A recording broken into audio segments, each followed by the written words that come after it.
Hello everyone, स्वागत है आप सबका हिंदी साहित्य चैनल में।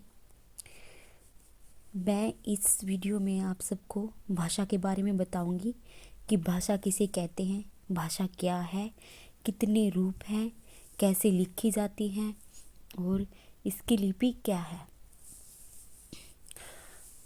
तो लेट्स स्टार्ट वीडियो।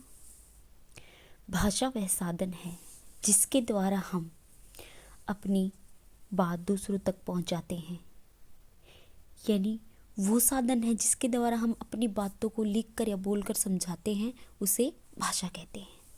भाषा के दो रूप होते हैं, पहला है मौखिक रूप, दूसरा है लिखित रूप।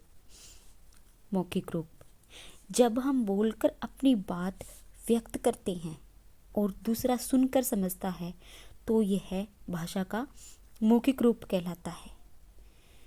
दैनिक जीवन में हम अधिकतर मौखिक रूप का अधिक प्रयोग करते हैं, यानी हम जो अपने विचार बोलकर दूसरों तक पहुंचाते हैं और दूसरा सुनकर उन बातों को समझता है तो वो भाषा का मौखिक रूप हो गया।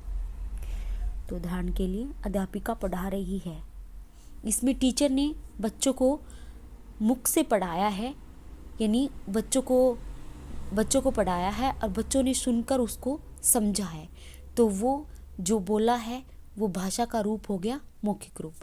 सेकंड है सुगंधा गाना सुना रही है। सुगंधा ने मुख से बोलकर गाना सुनाया है और दूसरों ने उसको सुना है, तो वह भाषा का मौखिक रूप हो गया। सेकंड है लिखित रूप, जब हम अपनी बात को लिखकर दूसरों तक पहुंचाते हैं तो यह भाषा का लिखित रूप कहलाता है। यह भाषा का स्थायी रूप होता है, यानी इसको हम स्थिर रख सकते हैं। जैसे कि अब मैंने लिखित रूप अपनाया है, मैं आप सबको समझा रही हूँ बोलकर, ये मेरा लिखित रूप है। स्थायी रूप होता है, इसे पढ़कर समझाया जाता है, इसे सीखने का प्रयत्न करना पड़ता है। उदाहरण के लिए रजत पत्र लिख रहा है, जो उसने पत्र में लिखा वह उसका लिखित रूप हो गया। दादाजी अखबार पढ़ रहे हैं, तो दादाजी जो पढ़ रहे हैं वो उसका लिखित रूप हो गया। दादाजी ने उसे पढ़ने का प्रयत्न किया, वो उनका भाषा का लिखित रूप है। हमारे देश में सबसे अधिक लोग हिंदी बोलते हैं। हिंदी हमारी राष्ट्रीय भाषा है। अंतर्राष्ट्रीय भाषा क्या होती है? जो भाषा दुनिया के सभी देशों में बोली और समझी जाती है उसे अंतर्राष्ट्रीय भाषा कहते हैं।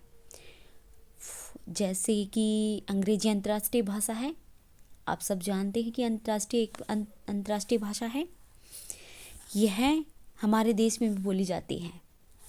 जैसे कुछ विदेशी भी भाषाएं हैं, जैसे नेपाल में नेपाली बोली जाती है, स्पेन में स्पेनिश बोली जाती है, जर्मनी में जर्मन बोली जाती है, चीन में चीनी भाषा बोली जाती है, ऑस्ट्रेलिया में अंग्रेजी भाषा बोली जाती है। लिपि किसे कहते हैं? हमारे मुख से निकलने वाली अनेक ध्वनियों से भाषा बनती है। भाषा को लिखने का अपना ढंग होता है। उसे लिखने के लिए अनेक चिन्ह निश्चित किए गए हैं, जिन्हें लिपि कहते हैं।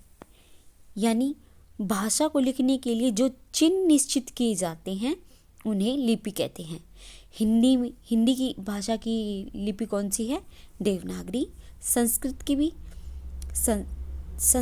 भी देवनागरी है। मराठी की, सॉरी इसमें मेरे से मिस्टेक हो गई, इसमें भी यहाँ एज इट इज़ देवनागरी ही आएगा।